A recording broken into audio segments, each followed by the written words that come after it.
What happened in the very beginning? Before us, before planets or the sun? What happened in that very first nanosecond of time, the instant the universe began, that allowed nothing to become everything? Impossible to know until now. 100 meters below us is the largest science experiment of the world.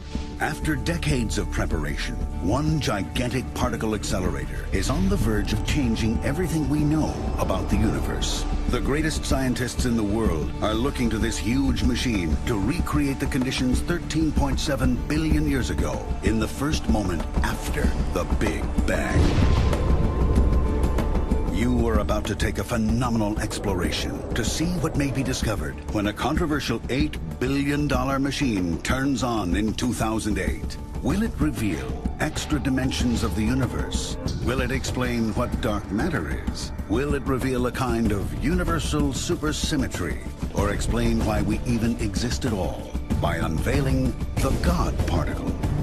Perhaps, but one thing is certain. What we discover at the LHC may be the next Big Bang in physics. This is the next Big Bang.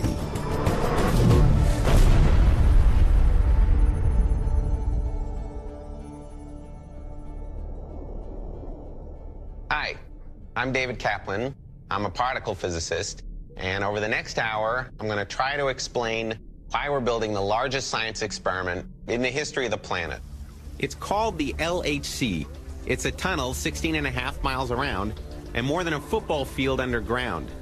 It's filled with the most amazing technology in existence. LHC stands for Large Hadron Collider, meaning it's very big and it accelerates and collides hadrons, which are particles. We do this to see deep into the makeup of everything. Trillions of protons will travel in opposite directions around the ring, accelerated to the speed of light, until the beams converge and the particles collide at 4 separate experiments. And it's here, at these 4 points, from these powerful particle collisions, that David and other physicists will get a clear picture of the universe's beginning. Imagine this line is the history of the universe. This direction is time, and this direction is temperature, us. Hello. The beginning, I have the Big Bang. Now, we live here because we can't live here earlier in the universe because it's too hot. This is the time that stars formed. If I go before that, I get the time that atoms formed. This is the time when the temperature of the universe is the same as the temperature inside the sun. This is the time where the nucleus of the atom is formed. And back here is the time when everything is one big quark plasma. Before this, it's really hot. Particles are hitting each other really fast, and we have no idea what's happening. The only way to find out what this is to build a collider, smash particles together at that temperature, and then see what we see. The LHC's massive underground footprint is located in France and Switzerland. Particle beams will literally come from opposite sides of the border in order to collide. Really, really hard. Particle physics is the study and the search for what things are made of. What are the fundamental particles out of which everything is made? Particles are everywhere. They make up everything.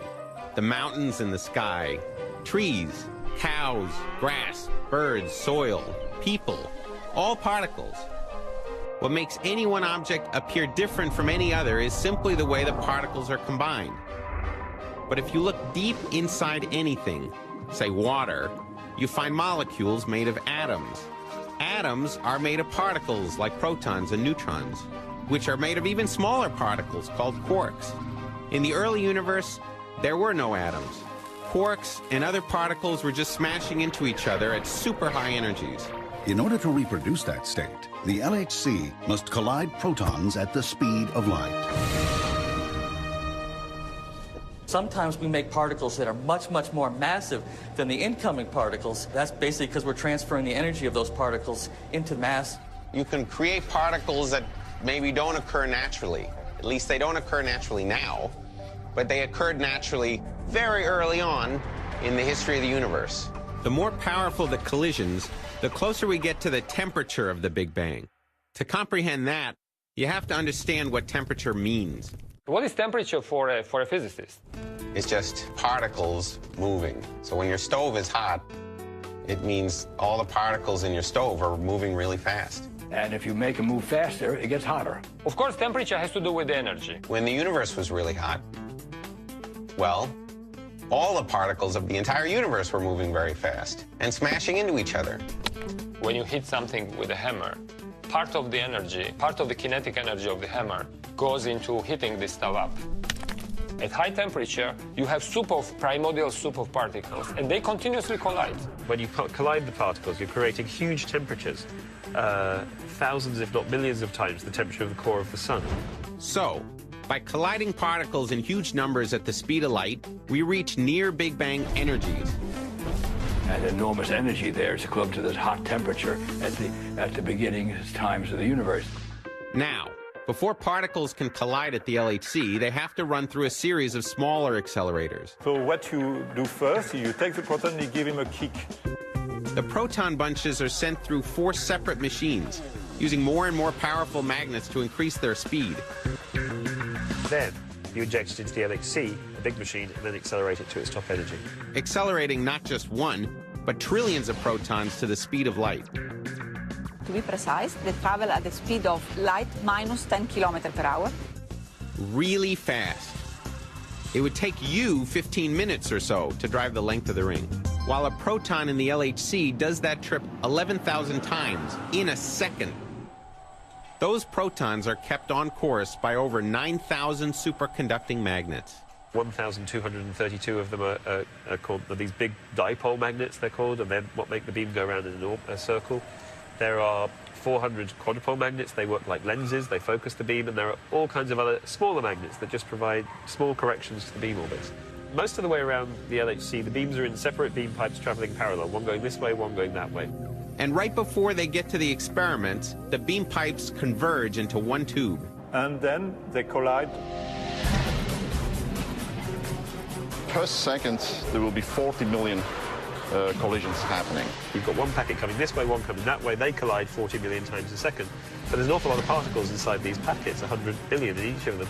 And when you do the sums, that means that you're getting up to 600 million individual proton-proton collisions a second inside the particle detectors. Thus replicating the conditions of our universe the instant it began. You have to build a machine that big to get energy enough to mimic what was happening when the universe was a tiny fraction of a second old. Humans have always had the curiosity to ponder the universe and find the makeup of things. Around the 5th century BC, Democritus, a Greek philosopher, uttered an amazing statement for his time. The atom is the smallest indivisible unit. That was a brilliant construct of the mind, you know, that things we made out of tiny little elements like that. There is nothing but atoms and the void. Can you imagine having a theory, being deeply committed to it, and knowing you'll never be able to prove it in your lifetime? Still, Democritus could imagine the atom. And now, we've already managed to look well within that tiny atom and its particles, allowing science to develop a clear picture of our universe 3 microseconds after it began. 3 microseconds. There are about 100,000 microseconds in a single blink of an eye. So since that picture is clear, what did the Big Bang itself actually look like? If I was sitting there watching the Big Bang, Would you have heard the Big Bang? it's very difficult to imagine someone sitting there while space is exploding, because where is the guy sitting? The problem is the Big Bang is not an explosion in space. It's the explosion of space. You can visualize it sort of maybe as a balloon, if you will. But anyway, let's say you could. So you got things moving back and forth inside this balloon. It's getting very hot. And all of a sudden, you take a pin and you pop that helium balloon. Let there be light. Everything that is space is completely bathed in high-temperature radiation, bursting with light. Very quickly, as the explosion dissipates, temperatures lower, particles start to bond and acquire mass, and the universe as we know it begins to form. Even understanding that much, scientists will use the LHC to learn what happened even earlier. We want to roll the tape back and look at that first nanosecond. 1/10 of a billions of seconds after the Big Bang. The very first nanosecond in time. That's 3,000 times earlier than we already know. What strange truths might that reveal? Weird things can happen at the atomic level.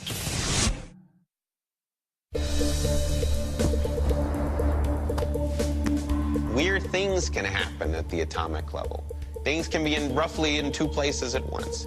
There is a chance that anything can happen at any time. Quantum mechanics says there's nothing solid. They say there's a chance that this ball could fall through this chair. They're not what we experience in everyday life. Anything can happen once, so you have to do it a lot of times. You put the ball in the chair 100 trillion times, and then it fell through 10 times. They're a probability function. You could have some better sense of the probability than if it fell through once randomly. Yes, there is a chance of anything happening at any time, but reality is a function of probability.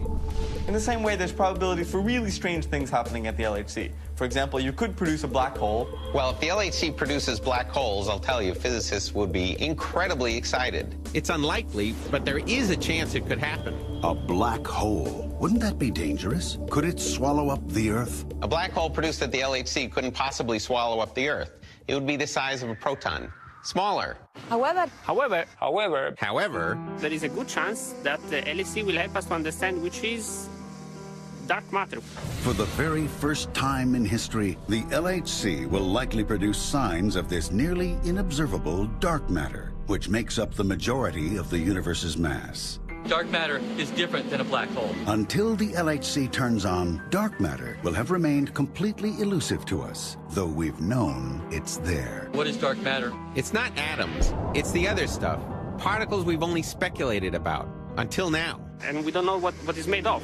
it will be gorgeous that we are going to produce the particle which constitute 25% of the universe. We call it dark matter. It has absolutely nothing to do with the dark side. Look up at the stars. All those bright things are a very small fraction of what is actually out there. The rest is mostly this invisible stuff, unrelated to the particles that we recognize. We call it dark matter. And right now, dark matter is passing through you at over 100,000 miles an hour. What we hope to produce at the LHC is the particle connected with that dark matter. That would move our understanding of the universe from 4% to 30% overnight, which is a pretty good jump to take in one go. Darth Vader is still safe. The road to understanding dark matter first required really understanding what matter is. And that process couldn't have begun without something we now take for granted, called experimentation, a method brought to science by a man with a telescope. Galileo Galilei was one of the first modern scientists. He drops a penny and a big 50-pound weight. They fall the same speed. Galileo modernized the telescope, looked into the stars to see what was actually out there. He measures to see how the world actually is made, you see. That's a different experimental method which we do today. And he brought the theory of atoms back. Though Galileo was on the right track, what he didn't know is that atoms and everything else are made of particles. More particles than he could have ever fathomed. The first glimpse of these particles within the atomic structure happened in the late 19th century, when Ernest Rutherford discovered there was something inside there. He called it the nucleus. That's when particle physics truly began.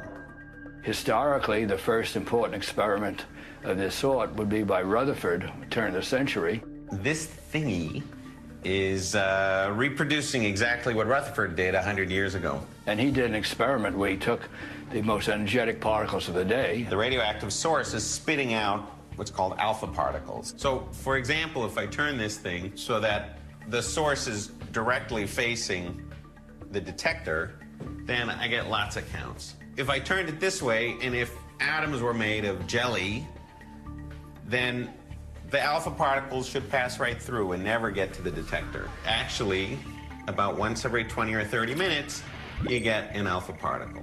The radiation goes, hits the foil, but then bounces back and goes into the detector. Implying that there was hard cores, and therefore that the atom was really a solar system of something hard and something going around it, as opposed to being spread out like a jelly. Once this experiment was done and really Rutherford interpreted it, we knew what the atom was. It was the first time we knew what the atom was.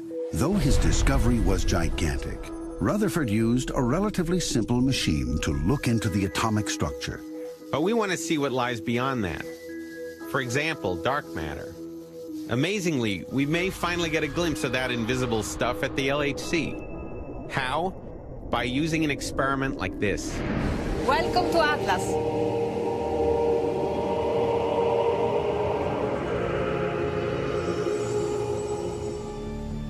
If the LHC is the world's largest microscope, Atlas is the world's most enormous lens, conceived to focus on the smallest particles in the universe.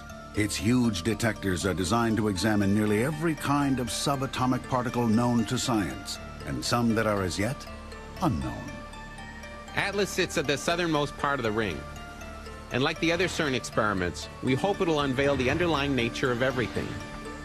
Atlas is a collider detector. It's a big instrument which is used to detect the products of a high-energy collision between two protons. Fabiola is amazing. She's devoted the last 15 years of her life to the Atlas experiment, where her greatest hope is to find the key to, among other things, dark matter.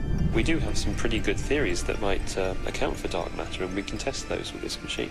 So you have to imagine that these detectors are like a kind of giant digital camera, which take pictures, and they have a very high resolution, and then you are able to reconstruct the details of the picture and then interpret it. Those pictures are taken by multiple layers of highly sophisticated particle detectors. Every particle collision at Atlas creates hundreds of additional particles that travel through the detector. The analysis of each particle's path and lifetime tells us what that first nanosecond looked like. And one of those particles holds special interest to Fabiola. There is one called the neutralino, which has all the right features to match our present understanding of dark matter. The theory there is that the universe has lots of these particles that could account for dark matter. But it takes an amazing amount of technology to see them. Components of the detectors are made of different materials, which span from silicon, pixel, as small as 40 micron, a micron is 1/1,000,000 of a meter, to very big coils, which are 25 meter long and weight 100 tons. The experiment is an engineering marvel. Here's just some of the massive services that you've got. I mean, it may look a mess, but in actual fact, every cable and pipe is numbered, and we know its routing. It's a big database, but you have to. Because if you want to track a faulty cable or something like that, you need to know where it is. And obviously, when you get to the other end, which may be 100 meters away, you want to know where it's got to go to. The Atlas detectors are capable of recording all of the 600 million collision events per second. Now, if all that data was saved, it would fill up every hard drive on the planet in one day. So a sophisticated trigger system was created to analyze and save in real time 100 of the highest quality collision events out of the millions that happen every second of every minute, of every hour, of every day. That means that every single month, the LHC will produce and analyze about 1.5 million billion collisions. That's a number we call really big. It's one of those boggling physics numbers, similar to the relative size of a grain of sand. Take a grain of sand, a single grain of sand. That single grain of sand has 20 billion molecules in it. Each molecule has 90 particles in it, electrons, neutrons, and protons. If you count all the particles in a single grain of sand, it's the same number, roughly, as all the sand in the Sahara Desert, down 10 feet. So that's a lot of particles. So compared to a proton, a grain of sand is really big. Colliding two particles as small as protons is more difficult than colliding two bullets shot from the Earth and the Moon. So in order to create all those collisions at the LHC, they have to use, well, a lot of protons. The beam is made up of 2,808 bunches, contains 100 billion particles, each of those. Those bunches are lined up every 25 billionths of a second. That makes 280 trillion particles traveling around the LHC at once. So that's a big number. The awesome numbers at the LHC are largely possible due to the invention of a much more humble particle collider, ADA. So this is ADA, which means Anello di Accumulazione. The ring for accumulation. So this is really the first machine of this type. ADA is more than 4,000 times smaller than the LHC. ADA was conceived in 1960 and was realized in less than 1 year. ADA never discovered new particles. But this great leap in physics and technology showed that magnets could move particles in a circle for a long period of time, allowing for the possibility of collisions. It's really the tiny father of all colliders, including the LHC. Here at CERN, the home of the LHC itself, world-class physicists from around the globe are collaborating on a revolutionary experiment. Of course, it's not the first time in history that's happened.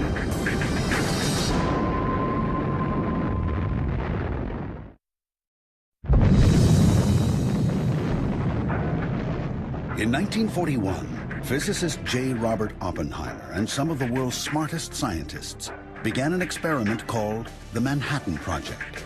Now, all the scientists had to not talk about what they do, which is normally not the way how science works. 4 years behind closed doors later, they had created and tested the atomic bomb. Shortly after that, CERN was created, redeeming the name of science. 12 countries created here in Geneva the CERN laboratory. CERN is not the Manhattan Project. Lots of people come and say, I don't suppose we can take pictures, and the answer is yes, take as many pictures as you like. There is nothing secret here. And the LHC is not a bomb. It's not going to blow people up. CERN is a laboratory that exists to do fundamental research. We are expressly forbidden to do anything else. After 30 years of open-door science, CERN took a huge step. In 1983, they began excavating the tunnel for a gigantic particle accelerator. That same tunnel would become home to what is now the LHC, the collider they could only imagine 25 years before. And now, the LHC will begin colliding particles at energies never before reached. By a machine, that is. By replicating the instant after the Big Bang, there are many that believe we will somehow see proof of another astonishing possibility. Extra dimensions of the universe, beyond the three we can see. Real physical extra dimensions of space. Explain that one, David. What is extra dimensions? Oh my God. There's this, and there's this. 3D, you know, things are in 3D. We think of X, Y, and Z, so 3 dimensions of space, and then time. An extra dimension would be another direction that's, you know, at a right angle to those 3. But you can't imagine that. Though it's nearly impossible to visualize extra dimensions, just remember that a microbe inside a piece of paper could never visualize a universe beyond that 2D piece of paper. By definition, it has to be very small because we don't observe it in day-to-day life. In other words, we don't live in that 5th, 6th, or 7th dimension. How do you look at something small? How do you see something small? Sometimes you have to look big to see something very small. So stack a few universes together, or really overlap them, and what you have is extra dimensions. The bigger question is how and where would we find signs of extra dimensions? The 2 protons collide, and now they have so much energy compared to collisions we have been studying before that they go over threshold and they go indeed in a regime where these extra dimensions can be visualized. Albert works directly across the ring from Atlas. His detector experiment is called CMS. Its name stands for Compact Muon Solenoid. But don't let the name fool you, it's not compact at all. It's a 15-meter high experiment, and it's about 24 meters long, so it's not small. Welcome to CMS. The heart of CMS is the single largest and most powerful superconducting magnet ever built. If all the energy was released from the magnet at once, it would be enough to melt 20 tons of gold instantly. This experiment which you see here is actually a modular experiment. It comes in 15 different modules, and they were actually constructed on surface before they were lowered down in the hole here. The largest of these modules weighs well over 2,000 tons and is filled with more iron than the Eiffel Tower. Like Fabiola and Atlas, Albert and CMS will be looking hard to the detectors for signs of dark matter and other discoveries, including extra dimensions. And we have a number of special signatures which we know of, special events which we're going to look at or going to search for. For example, if two quarks collide and produce a gluon and a graviton, a particle that escapes from the detector, we may have hit the jackpot. So what we will see then is an enormous large jet going in one direction, and there is nothing to compensate that jet, so there will be sort of a large missing part in that event. So what might look like this typical example of a particle collision at CERN would be missing an expected spray of particles, or jets, meaning that the particles may have literally escaped into extra dimensions. Extra dimensions are just cool. I wouldn't think of it as a different kind of life form would live in there, because I think we're talking about something very small, 10 to the minus 15, 10 to the minus 20 meters, kind of small, not something that, you know, that you would bounce a ball in or something like that. But what would all this mean to me? What would it mean to you if we found extra dimensions? How would I know? I don't know what it means. I don't even know what it would mean to me. It's much more than just an intellectual theory, because if we find it, it really does exist. And the fact that that's not science fiction, that's a part of the physical world is astounding.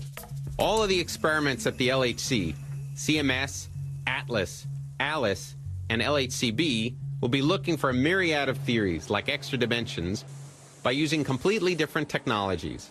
That gives you confidence in your result. One thing they have in common is the enormous amount of data they have to deal with. We will have about 10,000 CPUs to analyze LHC data here at CERN. There will be a number of very large computer centers around the world, which are all going to be connected on what is called a computing grid. And with this computing grid, it will be like having a single computer with more than 100,000 processors. It boggles my mind. So what does the rest of the world get out of all this? Aside from the myriad of scientific breakthroughs that have occurred at CERN over the years, there have also been quite a few unexpected benefits that have been born there as well. The World Wide Web was invented at CERN, as you know. In the first stages of creating this computing grid, the IT department at CERN developed a method for using the existing internet structure to post information to physicists around the world. CERN had what they needed, so they gave away the infrastructure, calling it the World Wide Web. Yeah, fine. The web came from the LHC. And you use it every single day, as well as other physics-generated toys. And quantum mechanics, of course, is why you get these cell phones and radio and all these bourgeois comforts we wouldn't live without anymore. I'll have to take it, excuse me. It's science who develops the ideas, and sometimes we can even manage to make it useful for others. The fact that the World Wide Web is something that is a spin-off of what they're actually trying to do gives you a sense of the intensity that people have in attempting to answer these questions. And that same intensity may have led us to the verge of finding the God particle. So why do we keep trying so hard to collide particles together? For one reason, we know there's something missing. Something we should have been able to see long ago. So we keep at it. When two particles collide, how do you create new particles? There should be a particle that explains why stuff has mass, why we exist. Some call it the God particle.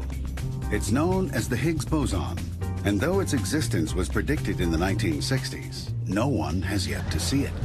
To understand why it has to be there, you need to understand this. What particle physics really is quantum field theory. Not so long ago, it was thought that everything that exists now, all particles, existed from the moment time began. Not true. It's the fields that exist. Particles annihilate and get created. So the things that exist now maybe were created by particles in the early universe, but they certainly didn't exist in the early universe. Take, for example, an electron. The electron field permeates the universe, and an electron is a vibration of that field. You have to imagine it like the surface of a lake, and you throw a pebble in, and you get some waves. Now imagine the waves kind of stay around where they are. They don't spread out. That little wave thing is an electron. Every time you throw a pebble in, you get another electron. There is a lake for every type of particle. The constant is energy. E equals mc squared says that the energy then is equal to the energy now. Could be in the form of mass, or it could be in the form of things moving around. And that's it. Quantum field theory. Fields fill space, and fields are the existence of particles. Physicists know that there is a field responsible for mass. Therefore, today we think that masses are generated because there is a Higgs particle.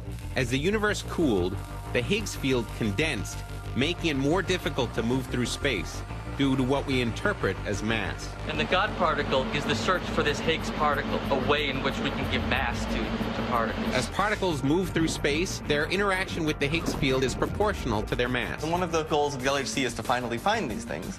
To find the Higgs would answer a whole bunch of questions, but to not find it would have even more impact. Well, most physicists are a little uncomfortable with the fact that we haven't seen any so far. If there is no Higgs, who is generating the mass? Would be a great mystery. Why? Because it's the best possible explanation we have for why we exist the way we do. So how will they find the Higgs? Particle signatures. Signatures of new physics. This is a cloud chamber, where the naked eye can actually see traces or signatures of fundamental particles. Originally built for examining clouds, this relatively simple box filled with dry ice and gas allows us to visualize subatomic particles. Amazing. When an ionizing particle goes through the cloud chamber, it again has only single atoms that are ionized, and you don't see those. But the mist inside the cloud chamber condenses on them, which you can then photograph, because it gets big enough to photograph. Signatures. Tangible proof that they exist. There's an electron. Look, that's a photon. Like the cloud chamber, spotting the Higgs particle will be a process of looking at signatures left behind by other particles in the LHC, or maybe even somewhere else.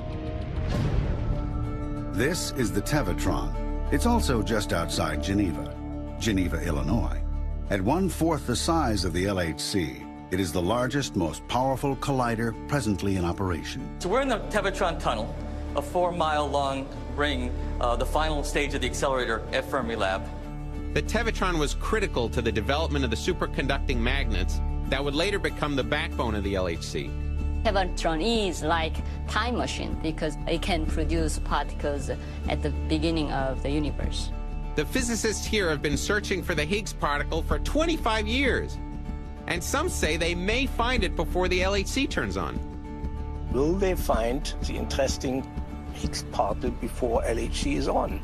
They have a tiny chance. But once the LHC turns on, the primary attention of all physics, including that of the Tevatron, will be at the LHC.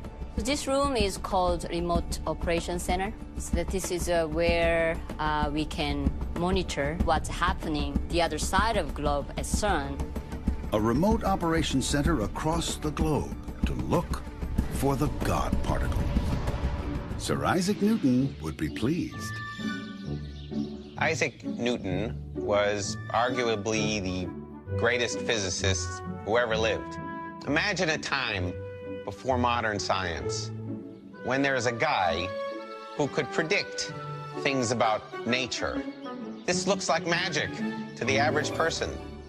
It was really the birth of what we call all of science.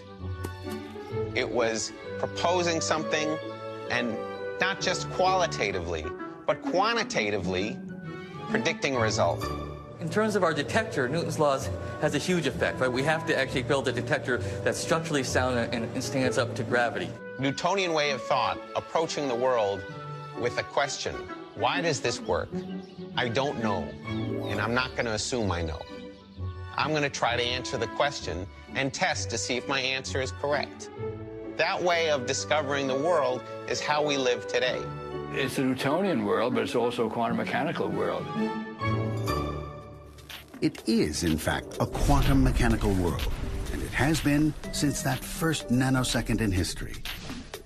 Quantum mechanics describes the laws that govern the physics of subatomic particles, how they behave. At the quantum level, Newton's laws break down. In our experience, objects obey very strict physical laws of motion and velocity. But in the quantum realm, a particle cannot be said to be in any particular place until it is actually observed. The best we can do is assign it a probability of being at any given point at any given time. Therefore, every particle has a chance of being anywhere at any time, or everywhere at the same time. Pretty complicated, even for some of the smartest people on the planet. In fact, one scientist completely abandoned quantum mechanics after contributing to its inception. Perhaps you've heard of him. You want me to say something about my theories?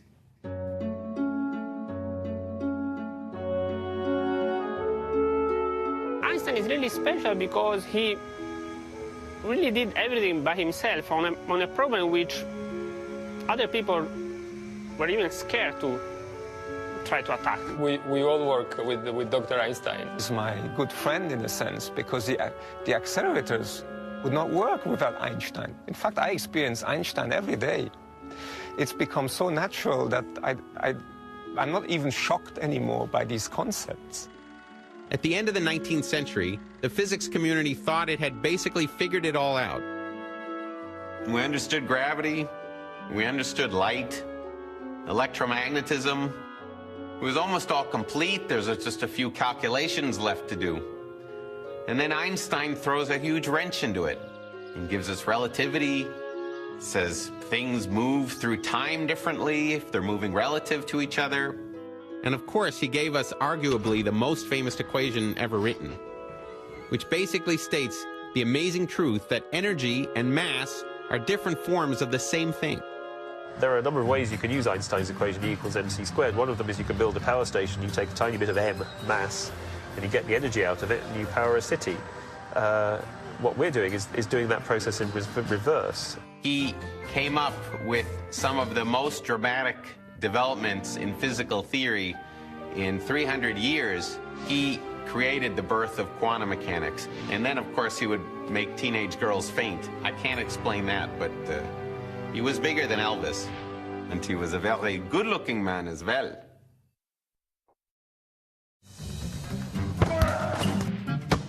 Some people have fears that the LHC might produce something dangerous.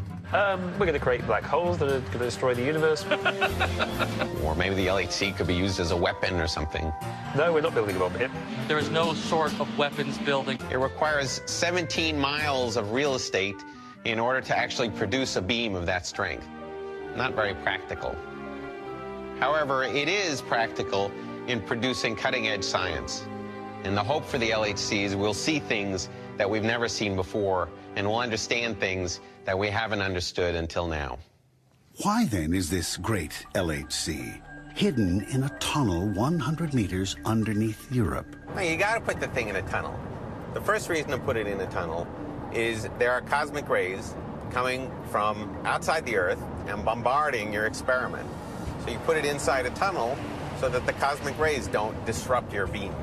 So the depth keeps cosmic rays from tainting results. But even more important, perhaps, is that when the beam is turned on, while it's going, it's emitting this radiation. And the radiation is coming out, and you need something to shield the radiation from coming out of the tunnel. Radiation, which is why you can't be in the tunnel when it's on. If you're in our collision hall and you're hugging the beam pipe while the collider is running, but you would die almost instantly from the radiation. So the big question is, what actually happens to all the radiation? When there is no particle left, there is basically no radiation left. When you turn it off, of course, there's no radiation. Still, the LHC is not without dangers, which is why huge care goes into keeping people and the machine safe. With hundreds of trillions of protons traveling at that kind of energy, one situation is particularly worrisome for scientists at CERN. A disaster called a quench. When you're steering these protons that are going that fast around and around in a circle, you're doing that using very high magnetic fields. And the way that we generate those magnetic fields is with an electric current flowing in a wire. 12,000 amps of electrical current. Now, considering your entire house only uses about 100 amps, the LHC's whopping 12,000 amps must run through superconducting cable. And to make a cable superconducting takes a lot of work. It's a very low temperature phenomenon. The cable has to be kept extremely cold, about as cold as the dark side of Pluto. In order to get those kinds of very low temperatures, about 260 degrees below zero, we use liquid helium. Which is dangerous in itself. You can't touch this stuff. Because it's so cold that it will be completely frozen. If the temperature of the liquid helium rises even a few degrees, the results can be disastrous. Something could happen that causes the superconducting cable to heat up to a temperature above where it superconducts, and suddenly this 12,000 amps sees a resistance, an electrical resistance. That's a quench. Now the wire acts like any other wires, so it acts like a heater. It heats this magnet up, and now the liquid helium turns into gaseous helium. All in a fraction of a second. So now you have to get that deadly gas the heck out of there. And that gas has to go somewhere, otherwise the magnet will blow up. Which you obviously want to avoid. You have to have very sophisticated systems that monitor for quenches, see quenches coming, and when they see one coming, they dump all that current out very quickly into quench resistors. Because if the magnet goes down, suddenly this beam, packing the force of a small aircraft carrier hitting the beach at 30 knots, is now flying out of control. When you hear the LHC guys talk about, oh my God, there's a quench, they really have a problem in the sense that that quench could missteer the beam. And that beam, if it's missteered, will now go right into the side of a magnet and blow a hole in the side of that magnet. If a beam got loose, well, it would punch a hole in the wall about 100 meters deep. If you were hit by the beam, you may wonder, what, am I going to vaporize? No, you wouldn't vaporize. You would just die. And I think relatively quickly. Which is another reason why there's no one in the tunnel during its operation. But it's a very real danger for the very expensive equipment. It's something we will have to deal with, but what I can say is that every single magnet in that tunnel has been tested, quenched, put through its paces on the surface. All of this work, all of this technology, and all of this danger to find something, and one possible something that could address everything, is called supersymmetry. The fundamental essence of supersymmetry is that there should be a symmetry between particles and forces. What the heck is supersymmetry? Supersymmetry, that's a toughie. Supersymmetry is a theory where effectively every particle has its own superparticle. For every known particle, like the electron, there's some other particle which is the partner of that particle, the superpartner.